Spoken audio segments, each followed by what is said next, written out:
Assalamualaikum warahmatullahi wabarakatuh. Perkenalkan, nama saya Gisela Nada Belia, kelas 11 dari 1 nomor absen 17. Di sini kita akan belajar tentang spanning tree protocol. Di sini sudah terdapat dua switch yang terhubung dengan kabel FA01 dan dua PC, yaitu PCA dan PCB, yang memiliki IP 172.168.1.1 dan 172.168.1.2. Sebelum ke konfigurasinya, kita akan belajar melalui contoh kasus. Misalkan kabel FA01 yang saling terhubung dari switch ke switch itu putus atau mati. Otomatis PCA dan PCB tidak bisa saling berkomunikasi karena sudah tidak ada lagi penghubungnya. Lalu misalkan kita menambahkan kabel baru atau yang disebut kabel cadangan. Misalkan kabel cadangan terhubung dengan FA02. Jadi otomatis FA01 mati akan menggunakan kabel FA02. Jadi PCA dan PCB dapat berkomunikasi. Lalu bagaimana jika FA01 masih menyala? Jika FA01 masih menyala, nantinya akan terjadi yang namanya looping atau paket akan berputar-putar. Misalkan PCA akan mengirim paket ke PCB, lalu paket akan mengirim ke switch 1 dan dari switch di broadcast yaitu FA01 dan FA02.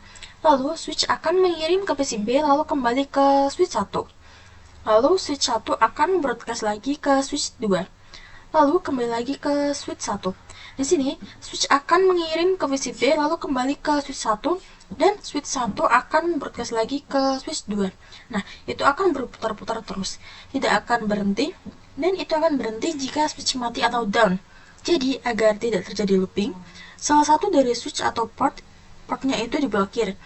Jadi saat PCA akan mengirim paket ke switch, lalu akan mengarah ke FA01, lalu dari switch 1 akan di-broadcast ke FA02 tetapi diblokir. Dari FA02 baru sampai ke PCB. Di sini saya sudah menyiapkan topologi STP di mana terdapat 3 switch. Di sini saya memakai switch 2960. Sebelumnya di sini kita akan mematikan untuk lampu-lampunya terlebih dahulu. Caranya kita klik option, lalu preference, lalu uncentang aja yang bagian atau tulisan show link link.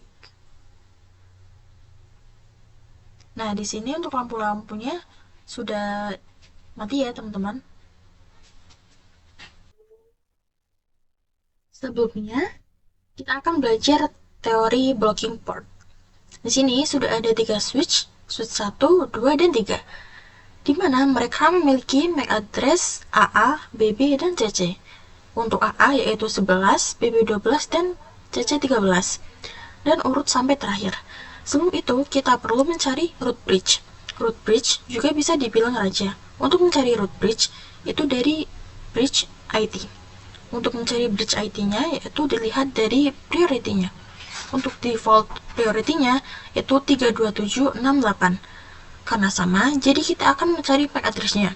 Untuk mencari root bridge, itu dilihat dari priority terkecil atau MAC address terkecil. Di sini, MAC address terkecil yaitu A, karena A adalah 10.10, BB 11.11, CC 12.12. Jadi di sini switch 1 akan menjadi root bridge dan yang lain akan menjadi non-root bridge.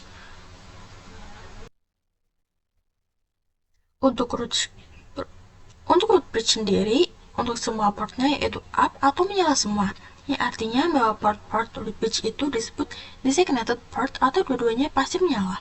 Untuk non-root bridge, itu namanya root port atau port yang paling cepat terhubung dengan root bridge.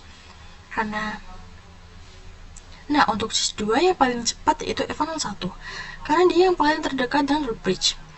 Jadi yang harus diblok adalah FA02. Untuk mencari port yang diblokir, caranya sama seperti mencari root bridge. Dilihat dari MAC address yang paling kecil.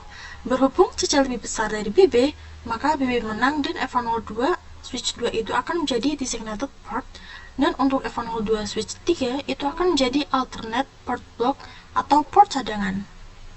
Di sini kita akan praktik teori blocking port. Di sini kita pakai topologi yang sebelumnya. Pertama kita akan mencari terlebih dahulu root bridge-nya. Untuk mencarinya sama seperti sebelumnya, yaitu dengan bridge IT atau MAC address terkecil. Langsung saja kita akan switch 1 CLI,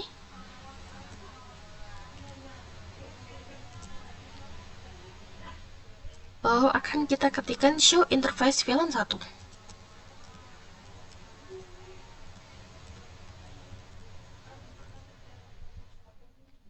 Nah, di sini di address is 0002.1695.82C itu adalah MAC address-nya. Jadi switch 1. Lalu kita copy.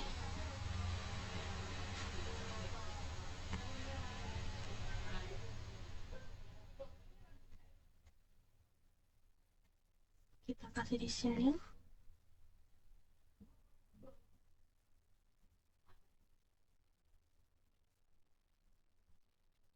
Lalu kita akan cari juga untuk switch 2 dan switch 3.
Lalu kita akan cari MAC address.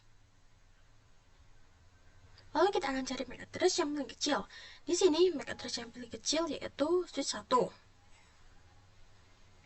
Nanti switch 1 yang akan menjadi root bridge-nya. Dan untuk port-port yang lain menjadi non-root bridge. Lalu kita akan mencari root portnya, di mana root yang paling cepat mengirim ke root bridge. Root yang paling cepat mengirim untuk ke root bridge untuk switch 2 yaitu F01 dan untuk switch 3 F02. Lalu kita akan mencari bridge ID-nya untuk menentukan port yang diblokir. Lalu kita akan bandingkan MAC address untuk switch 3 dan switch 2. Lebih besar switch 2. Berarti switch 2 menang dan nantinya switch 3 F01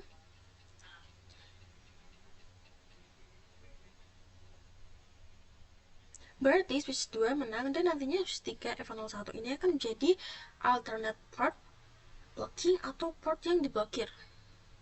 Kira-kira seperti ini, switch 1 akan menjadi root bridge, F01, F02 akan menjadi designated port, yang nantinya switch 2 F01-nya menjadi root port, F02-nya menjadi designated port, untuk switch 3 F02 menjadi root port, dan F01-nya menjadi alternative port.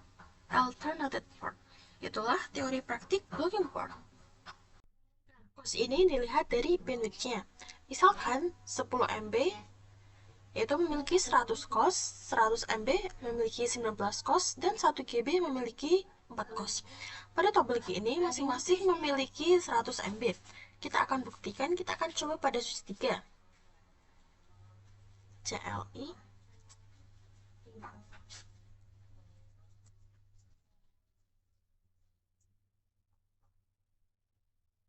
Ketikkan show spanning tree.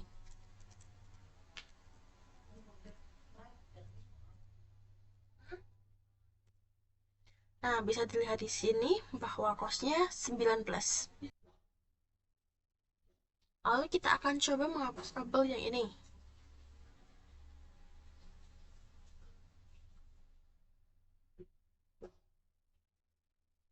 Nantinya FA01 yang alternate port ini akan menjadi hijau. Kita tunggu saja.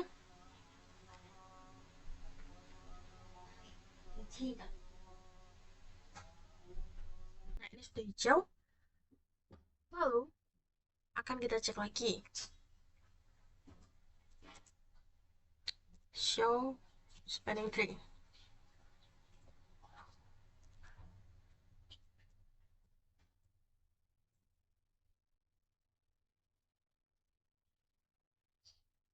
Yang bisa dilihat, cost-nya menjadi 38. Kenapa bisa 38? Karena 9 tambah 19 tambah 19 jadi 38. Lalu kita akan hubungkan lagi kabelnya.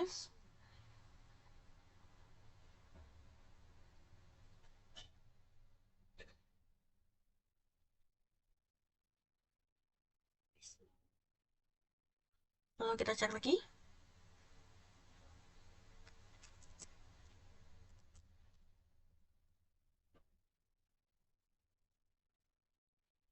Nah, sudah berubah menjadi 19 lagi cost-nya.